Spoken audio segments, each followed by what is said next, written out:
Bizdin çoğun düşmanımız var nafsi ekan, nafsi. Özünün kaalabız. Bir rivayatta Allah Taala nafsini jaratıptır. Nafs. Nafsi degen nerse bu bir nersege baylangan je bolsa, oşonun içinde turgan degende ma'nisinde bolot, nafsi. Nafsi kırça nafsi deydi. Nafsi. Nafsi dep arıyorsa nafstayız bir-birimize. Nafsi dep aytат. Adamdın jeke kaalosu. Oşol jeke kaolunu Allah Taala nafsini jaratkan eken. Jaratıp turup aga andan surayt eken. Ey deydi. Sen kimsin, men kimmin dep. Nafs aytат eken. Sen sensin, men menmin деген кен. Allah aytkan кен, Allah Taala aytkan кен.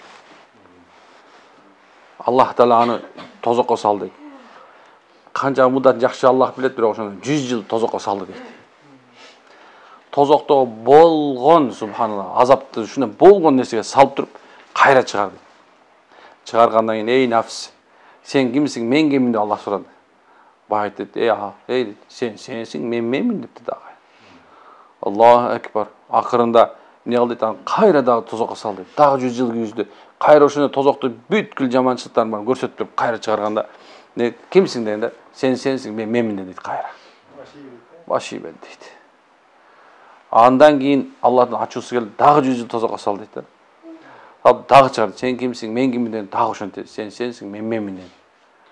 Кийин Аллах Таала ага эмне кылды дейт, ачкалык менен ушундай ачкачылык кылып берип койду дейт. Nafsini ачкачылыкка салгандан кийин, 100 жылдан кийин сурады дейт. Ey nafsi, sen kimsin, men kimmin дегенде, ya Allah, sen менин жаратуучумсуң, мен сенин кулуңмун деген экен. Мындан Алла турган окуме, тиянак эмне десе, адамдын напсиси эч нерсеге тойбойт. Керек болсо оттон да коркпойт. Биздин напсис ушундай ичибизде күйүп турат, жалындап турат. Ал дайыма субхан бир нерсени каалап турат. Шайтан ошону билет.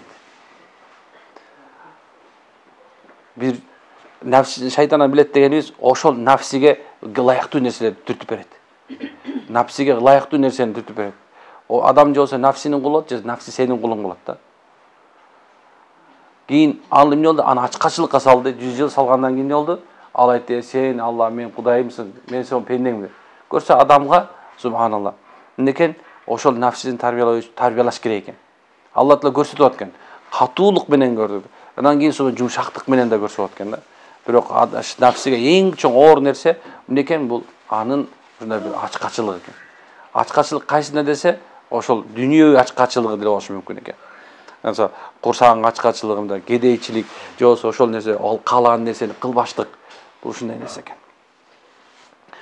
Бирок nafsi ушунчалык күчтүү экен. Ушунчалык күчтүү. Аны менен күрөшпөгө эле дейт устаздар. Ал nafsi менен күрөшпөгө эле. Аны тарбиялагыла дейт. Кандай десе, некен nafsi не бирөөнү шайтан алеген, ey nafs, тур мындай кыл дейт. Бай nafsi айткен, сен ey шайтан дейт. Сен кимсиң, мага өкүм кылгандай дейт. Dese şeytan ey sen benim kuralımsın deydi. Tаңгалыштуу экенсиң. Sen таңгалыштуу ушундай бир макулук экенсиң деген. Алла жараткан макулуктардын ичинен куулгандан акмагынан келесі осы сен экенсиң депти да. Шайтан ачуусу келген. Sen эмне үчүн мындай айтып атасың десе, ey дейт. Sen мен кандай сенин куралың болуп калам? Мен сени менен кишилерди азгырам, ушундай десе, жок деп таңгалыштуу. Билесиңби дейт. Качан сени Алла Таала тозоктон кубаларда. Бейиштен кубаларда. Бейиштен куулуп чыгарың мурда. Сен эмне кылдың дейт. Баягы эсеткен, мен адамга ушундай ичим күйдү дейт. Ошол мезгилде субханалла ушундай бир ачуум келди дейт. Алла Таала андан эмне кыл дейт. Ошо адамга сажда кылгым келген жок дейт. Эмне кылдың анан? Аны сажда кылбагай дейт. Аны эмне болду? Куулдум дейт. Ошол сени бейиштен кубалап чыккан мен болчумун дейт экен. Сен напсиң болчу дейт. Сен жеке каалооңду жеңе албай койдуң дейт да. Ошо сажда кылганыңда дейт, напсиң болбосун, мен болбосом, сен субхан бейиште жүрөрмүксүң деген. Көрсө субханалла, nafs ушунчалык экен. Шайтанды да тозоктун бейиштен кубалап чыккан экен. Керек болсо ушунча кул, мал'ун болгон шайтан да эмне болду? Ошо nafsинин кулу болуп, nafsинин субхана жертвасы болгон экен. Nafs адамдын эки кашынын ортосунда турат экен. 70 шайтандан күчтүү экен. Бир эле шайтан дүйнөсүн кандай кылат, иблис алейхилана. Дүйнөсүнө чаңбырактатып атат экен да. Адам болгон жерин бүт ушунчалык даражага жеткизип атат экен. Бирок ошол шайтан алейхинадан өзү некен nafsi 70 эме же шайтандан күчтүү экен да. Аллах. Ошо сен устаз айтат экен, нафсини дейт, ушундай бир эмне тарбиялагыла деген экен.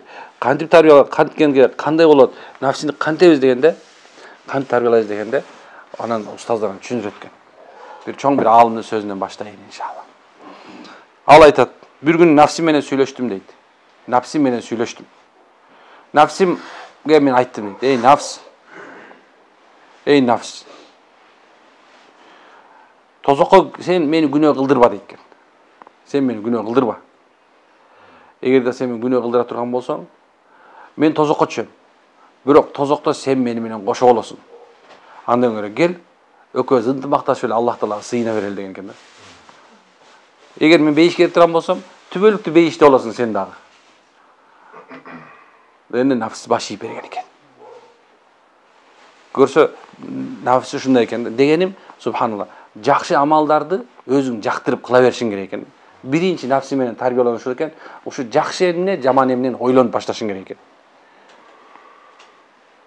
Жакшы эмне, жаман эмне жөнүндө ойлонушуң керек. Так, менин жашоом, менин хаятым, менин жашоом кандай өтүп атат?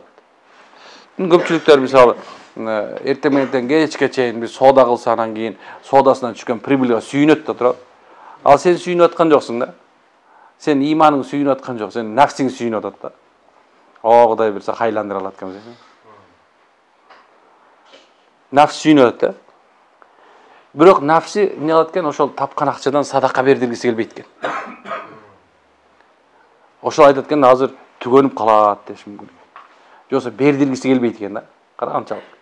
Ошон үчүн нафсиге эмне экен? Ага тарбият кылгыла дейт. Кандай десе, аны акырындык менен көндүргүлө дейт.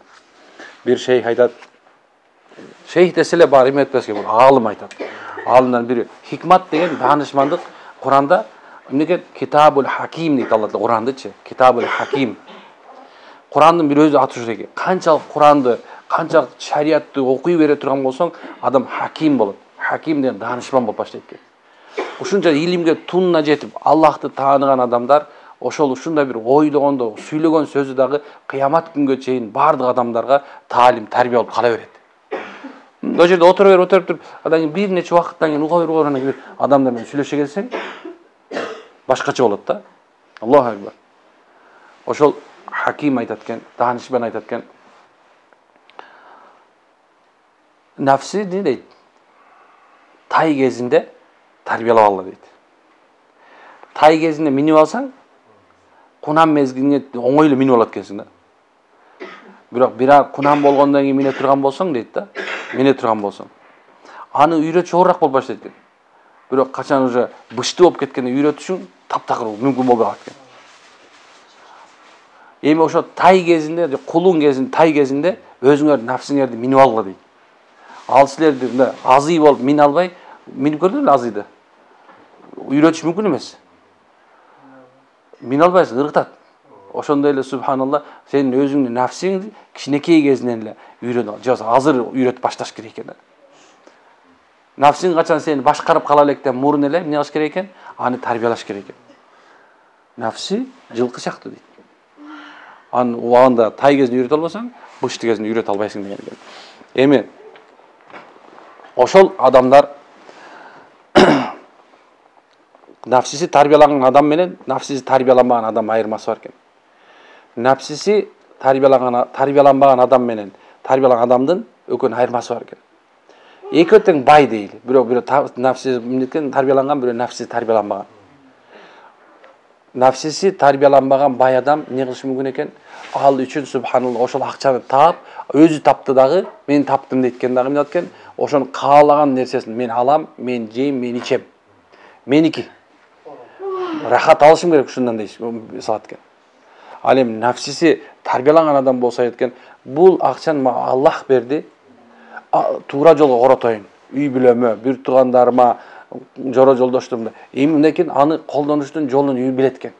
Жана ошол нерсени бериш мынекин оңой экен. Ал эми баягы адам болсо бериш оор болот экен.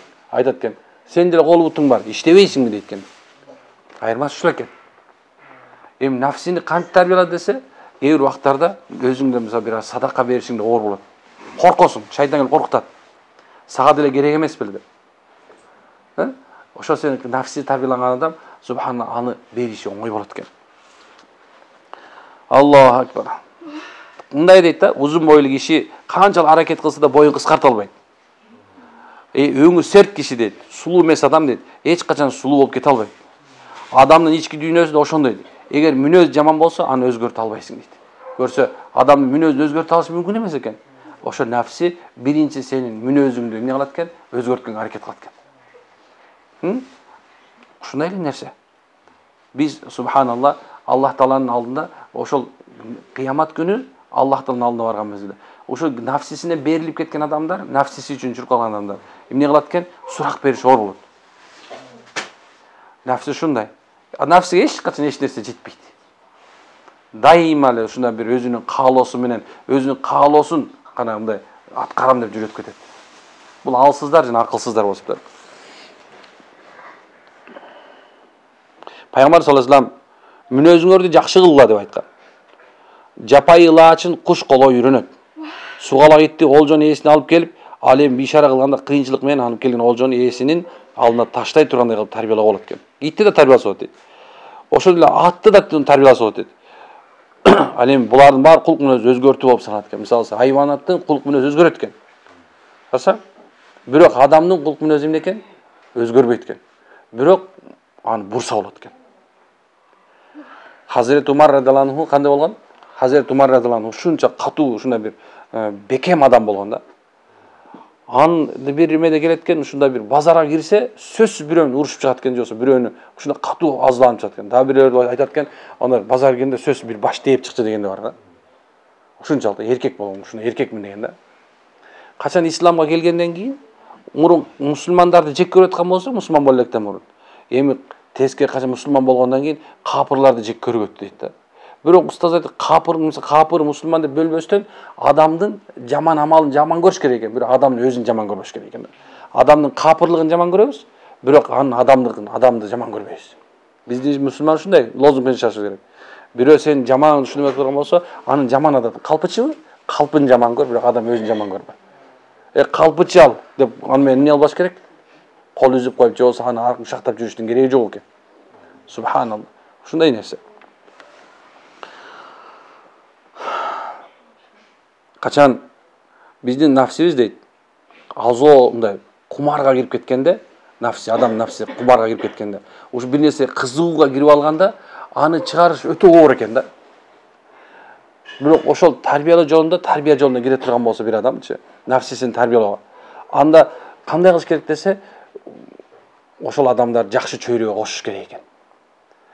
Мисалы, жалаң эле базардын чөйрөсүндө жүрө берсе бир адам, мен ушу көп айтам да, эмнеге кыйкыра баштайт, эчтекени карабайт. Эше мындай айтканда, мындай базарда, деп кыйкырып ушинтип баштайт. Туурабы?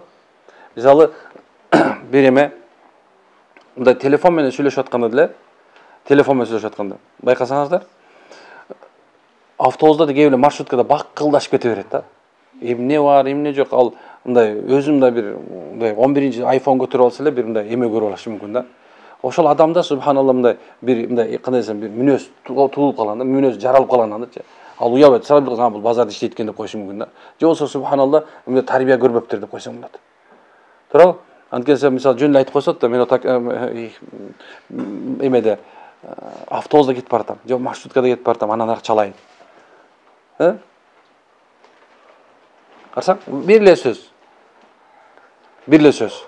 Эми субханалла адам эмне экен? Бир эле нерсе менен өзүнүн ким экенин билгизип коет экен дагы, канчалык даражада экенин. Мисалы, жалаң орустар менен жүргөн нерсе болсо, что естественно, то не безобразно деген өтүп кетет, туурабы? Эмне болмок эле? Билесиң, эмне болмок эле? Мени көрүп аттып эле.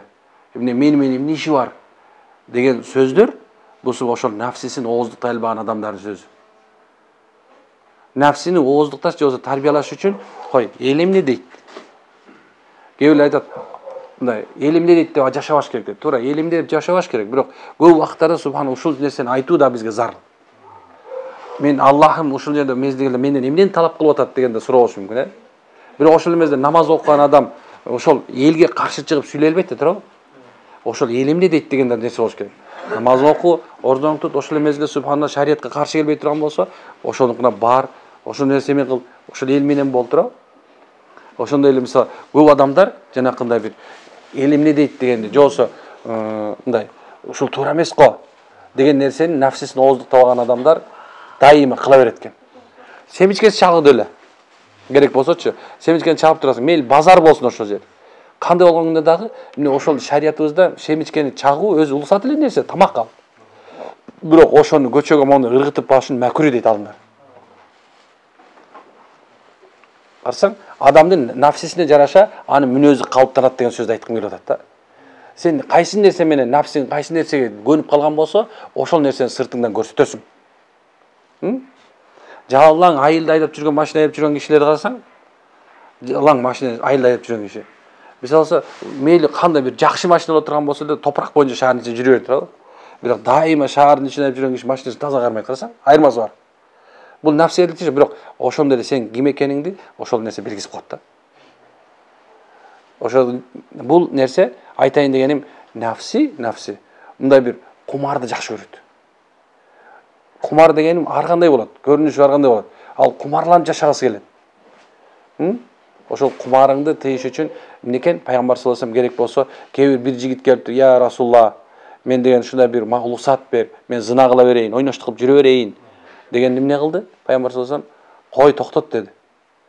Баягы "Я Расулулла, мен жашмын" дейт, сулуумун дейт. Колумда бар, магълусат берчи. Мен нафсим камбай атат. Жашы кантип ушундай болсун шарият. Болбойбу эмне үчүн? Мурун болчу эмес беле дегендей ошондо келди. Пайгамбар саллаллаху алейхи аны айтып аткан не дейт? Сенин дейт энеңдин бирөө менен зына кылышын каалайсыңбы? Десе айтты, "Жок, Я Расулулла" dedi. Сенин карындашың бирөө менен зына кылышын каалайсыңбы? "Жок, Я Расулулла". Сен аялың бирөө менен ойноштук кылышын каалайсыңбы? "Жок, Я Расулулла" dedi. Ошондой эле сен барып аткан аял бирөө ненеси, аялы, карындашы dedi. Баягы жигит, "Я Расулулла, бүгүндөн баштап мен зына кылбайм" dedi. Пайгамбардан төшүн жүрөгүн карап айтты, "Я Алла, муну күнөөдөн алыс кыл" dedi. Ушул жигит эмне өлгөнгө чейин эмне кылды дейт? Эч бир субханалла зына кылбады дейт. Бүкүн сахабалар айтат экен да. Деген адамдын пайгамбар үйрөтүп аткан да, кантип нафсиңди тарбат. Ошол бир нафсиң ушундай каалап атса, ошол нерсе аракты каалап атсаң мисалы, зынаны каалап аткан болсоң, же болбосо бир дагы бир күнөө ишти каалап аткан болсоң, өзүң айтышың керек экен да. Нафсиңе айтышың керек. Эй нафси, менин каалоом. Бул нерсени сен мени кылайын азыр, мен кылайын. Бирок ушул нерсени кылгандан кийин аягы эмне болот? Кандай болот деген суроону бериш керек экен да. Ушундай экен. Эгерде ушул нерсени суроону өзүң бере алсаң, анда Кудайым берсе сен нафси тарбиялоо жолуна түштүң деген сөз экен машалла. Өзүң эле сүйлөп көрчү. Мисалы, "Эй бакыт, отуруп базарга келаткан, жумушка келатканда карап, сен субханалла кандай адамсың мисалы. Эй эрмек, сен кандай адамсың? Сага эмне жетпейт" деп. Карасаң, адам ушундай да, чоң үй салып алат дагы, анан биягына кошо берет да. Кире бериш кошуло берет да. Мындан кире бериш. Субханалла, төпкүгө эч ким жашабай жүрөчү. Нафси айтат экен да. Эмне үчүн ушундай десең, чоң үй салдың дагы кире бериш кошуло берет. Тагынан кийин аны акырында кой, мындай эме керек, чаркана керек экен дейт да. Баягы ашкана керек экен, ашкананы тека салып алат да, анан бүт бар телевизорун ошого апарып койсо болду. Бүт бар ошого кетет. Карасаң, монча жылдык эмгек субхан боякта калып кала берет го. Эмне үчүн ушундай кылат деген оюңар бар? Нафси. Эмне үчүн нафси ошондой кылып айтат?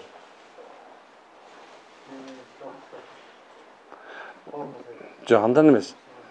Бейиште адам атабыз нафсиси менен кошо болгон. Ошол нерсе көзүнө фоторобот болуп калып калган да. Ошол нерсе субхан бейиштин ичинде кандай болсо, бул дүйнөдө да ошондой кылганга аракет кылат экен да. Бирок нафси унутуп калды да, бул дүйнө убактылуу экенчи. Бул дүйнө убактылуу эле нерсе. Бүгүн бар, эртең жок. Кооздобо деген жокпуз. Бирок нафсинин кулу болбо деген кисалат. Нафси ушундай. Ушунча нерсе бар. Мындай үйүң турат, бияка курдуң, да кетип барат мисалса, анан кийин айтайын дегеним, андан көрө ошол нерсени нафсиге айтыш керек. Нафси, андан көрө ушуну садакага коротолу. Нафси ушуну бир мечит курганга коротолу. Нафси мектепке коротолу. Нафси болбосо ажылыкка коротолу. Таптакыр болбосо ушундай бир жер эл көрүп келейин деген нерсе коросо болот отура. Дегеним нафси менен дайыма сүйлөшсө болот экен. Nafsin деген өзүң менен өзүң туруп дей, эрмек кой. Ey, мен nafsim, sen дагы мен да бул дүйнөгө кете турганбыз. Андан жакшыраак коротолу, жакшы нерсе кылалы. Nafsi ушундай экен. Nafsiги адамдын ушунчалык экен. Адамды кандай, жанакындай бир катуу бир оорчулукка келтирет экен. Мен жана айтып бердим эле го, бир жигит жөнүндө. Кандай субханалла отко кактаганы туурасын колдон. Эмне үчүн? Анткенсе биз nafsибизге же катуу бир оорчулук көрсөтө алат экенбиз. Кандай менен? Жанакындай бир ал каалабаган нерсени кылуу менен, же болбосо акырындык жол менен ал өзүбүздү өзү тарбиялай беришибиз керек экен. Күнүгө эртең менен тургандан баштап, багымдаттан баштап тарбияга өтө бериш керек экен. Иншалла. Кийин эмнекен? Кемчиликтерибиз жөнүндө көп ойлонушубуз керек экен. Nafsиңди тарбиялемесең, кемчилигиңди көп ойлошуң керек экен. Артыкчылыгыңды эмес, кемчилигиңди көп ойлош керек экен. Мен момунча нерсеге жетиштим. Мисалы, биз айтып беребиз го, мен багып атам, мен салып атам, мен кылып атам деген сөздү айтабыз го.